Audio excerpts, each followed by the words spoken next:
Planetary annihilation. Yes, Mom. Mia familia. So,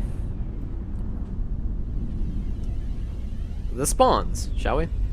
Spawning in on the main screen. He just won his game against a live in who has come all the way from the quarterfinals. He has been fighting. He has been playing it smart. Some of his plans I have been thinking a little sketchy, but overall he's been knowing what he's doing. It is the one, the only, the ChrisJvsJohndra, and his opponent going air. Interestingly enough, we've been kind of watching him since he started in the second round, and he has just really been improving ever since we started watching him. Now spawning in as the orange commander with bots into metal, into air, it is Jvsjondra91. And I'm sorry if I'm murdering both of your names. I apologize in advance, but both players effectively playing identical, actually, as both players are going to be going for the vehicles, which is an interesting choice, as on a map like this, I would personally think that docks and air would basically be the things that you build. But it's okay. It's cool, actually. It's very cool. I like the idea of seeing heavy tank play. It always warms my mechanical heart to know that there are people still out there that actually do play vehicles. It does warm my robotic heart. Now, of course, their efficiencies are kind of tanking here because, well, they need metal and Jvsjondra actually needs some energy. Looks like ChrisJ kind of beat him on that route, so their economies are just kind of starting to ramp up here. No combat reclaim, which is actually kind of surprising, especially since how I mean, both players have been doing it for quite a while here. I'm very surprised to see them not. Okay, there we go. Yeah, ChrisJ being the first of both players to get that combat reclaim going. I mean, it's kind of vital to really, be ahead of your opponent, and it looks like Jvsjondra is just absolutely refusing to, which I'm a little concerned. I'm gonna be honest. I'm very concerned. 41% efficiency versus 100%. That's a significant economic lead here, and as you can say, actually Jvsjondra being the first here to maybe get first blood here on this Faber. Nope, looks like they might get it on the Hummingbird. I'm not too sure here, but the players have effectively just started moving around. Oh no, first blood was on the Firefly, so Jvsjondra first one to kill, and then ChrisJ the first one to avenge.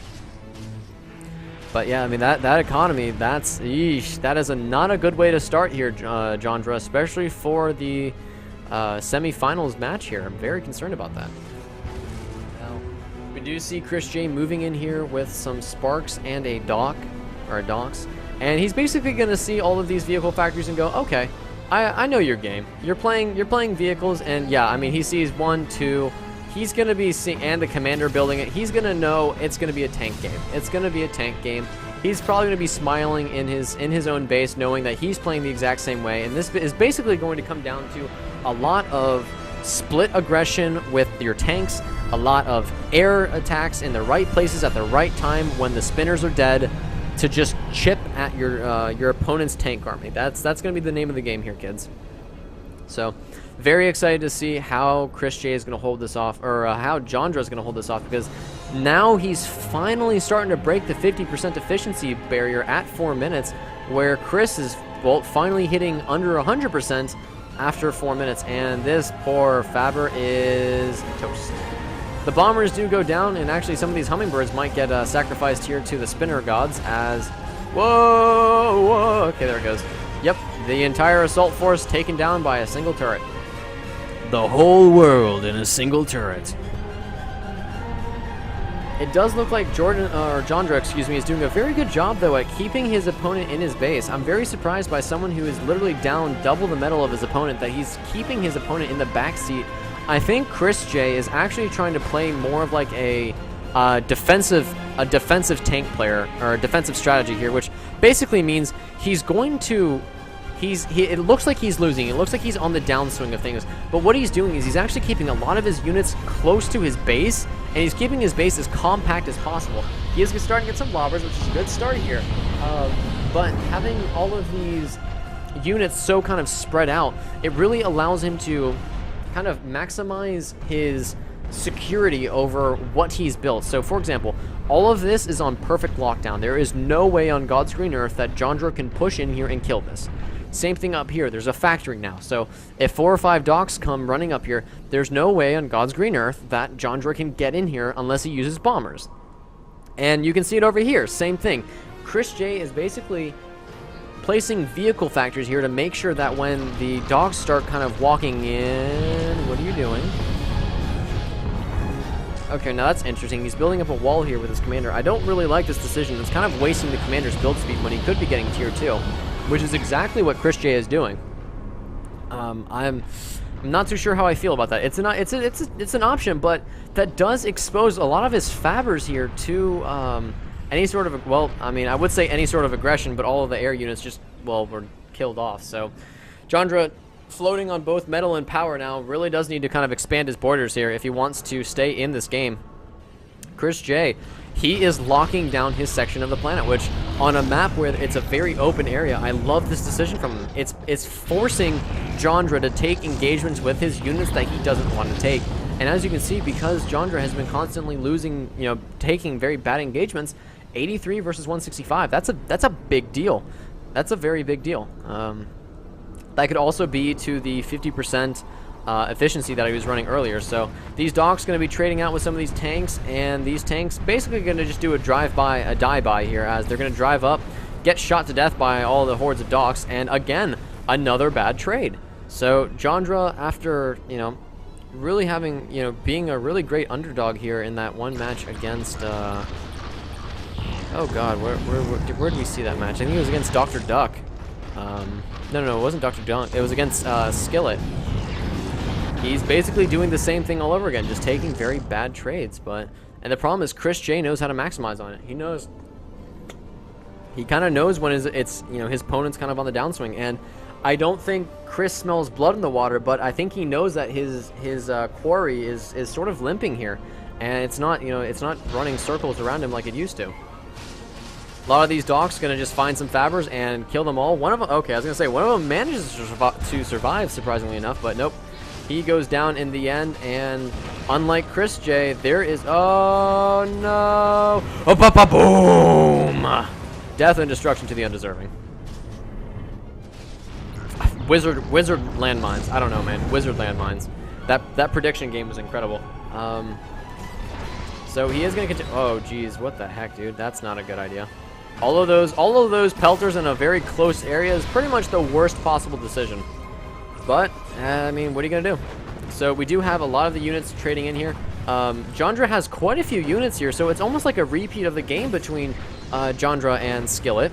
Except this time, Jvsjondra is the one with the bigger army count, quote unquote, here, as ChrisJ has, you know, a few hundred more, but that is also because all of his docks are busy dancing around the back. If these docks decided to push in, Jvsjondra would have a really bad time, to say the least. There is another lob. There are lobbers going here for ChrisJ, so he's going to have a very easy time reinforcing his army. And this is a good idea. I like just putting your units in a kind of in like a crater here, because what will happen is whenever ChrisJ wants to try and send in his units to just, you know, evict these guys from their little kill hole, they have to fight what's known as the vision game. And the vision game is, well, if these docks decide to push in, I can show you. It's where you, okay, so you see how there's this cusp. Units can't shoot down, but units can shoot up. And what'll happen here, I believe, oh, by the way, we have tier 2. I know I didn't call that, I apologize, but the tier 2 is now up, and there are levelers. Now, what's going to happen is the tanks and the levelers, or the flame tanks here, are going to fly in, and as they get about to this cusp here, all of the units are going to single target fire on one unit, which is huge, and that's a lot of damage for one unit to handle, and especially if there's a lot of units in one area. Say there's a bunch of levelers or something in here, they get absolutely destroyed. Oh, but the bombers could do tons here. Now it looks like a lot of ChrisJ's units, or Jvsjondra's units, are actually deciding to go for the push here, which is probably the worst decision of their lives, as they are going to die. Now, as you can see, some stuttering here. Oh, the rain, all the units from Jvsjondra do die, and now we are back on a repeat of what happened with him and Skillet. So the leveler is going to push in here. I don't believe ChrisJ knows that there are all of these mines here. I doubt he really kind of knows what's going on. But, well, he is now inside. ChrisJ does have the advantage here. A lot of levelers, and I do believe Jvsjondra doesn't have... Yeah, Jvsjondra does not have his tier 2, and you can see he's building fabbers so that he can, well, first rebuild the metal that he lost, and then second, get his own tier 2 going. Huge air army out of ChrisJ here, and he's doing a very good job at just kind of expanding and being aggressive with his units. So I think the fact that he did lock down these early metal expansions really were what saved him the game here because of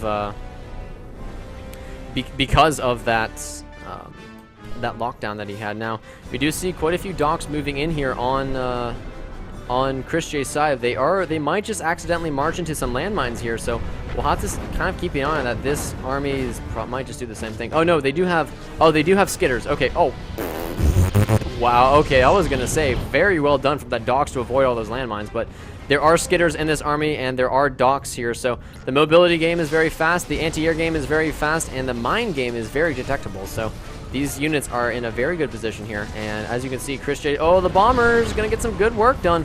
An entire army half an army taken care of. The air units are gonna be moving in here on ChrisJ's side here, and as you can see, there is a lot of green here, but there really isn't that much orange. There's some flame tanks, but they ain't gonna do much. And the air units do go off to, I think, go bother some mining metal extractors. The docks do get cleaned up, but again, at what cost here to Jvsjondra? His economy is now in literally half of what ChrisJvsJohndra has. So very well done out of ChrisJ to, again, just continue to just spread apart his opponent and just pick off and take engagements that are obviously very beneficial to him. So very well done from ChrisJ. I'm liking what I'm seeing. He's doing a very good job at just constant aggression, but playing the planet to the planet's style.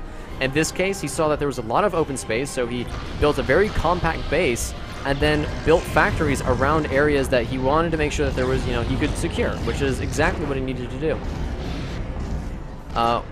Jvsjondra continuing to build his tier 2 up. It's about almost 50% here, which is perfect, but okay, no, he's staying alive. These the levelers, docks, and other miscellaneous things are going to try and hold off this ChrisJ army, but the girth is too much, Batman. And these guys, this is a base killing army. There are levelers in here, and that is definitely enough to kill off an army, or to kill off a base if it is microed properly. Now, obviously, oh no, he does have reinforcements on their way, so as long, okay, yeah, they aren't going to get killed off by the mines, but ChrisJ is going to definitely start taking some very good engagements here, as well, there's nothing to stop him. There's some tier 1 units, but levelers do a great job at killing a bunch of tier 1 things, and especially when they're flame tanks and you get in range. That's I'm not gonna say that's game, but I would definitely say Jvsjondra is bleeding out heavily. The commander will get found here by the units of ChrisJ, so I doubt he's gonna focus down the command. Oh no, he's gonna focus it down, but they're all missing and they're hitting the factory behind him. Oh my god, the leveler damage, I didn't realize that it was so strong. Holy crap, levelers are going to take this game for ChrisJvsJohndra, and Jvsjondra does fall at the semifinals in the Classy Baron. Congratulations to ChrisJ for making it into the finals. Now he only has to fight the winner of the losers bracket to figure out who it is he will be fighting. And so far, we do have, it looks like we are waiting for a few of the games in the finals, but congratulations to ChrisJ, guys. That was an incredible match. I think the only thing that Jvsjondra just didn't do, that combat reclaim, was absolutely important. I mean, you guys saw his economy game. It was bleeding from the beginning, basically. And because of that, he paid heavily. Hey guys, it's Ghost here. Hope you enjoyed the video. Make sure to like it, make sure to hit the subscribe button, and make sure to turn up that audio because we're about to kick it.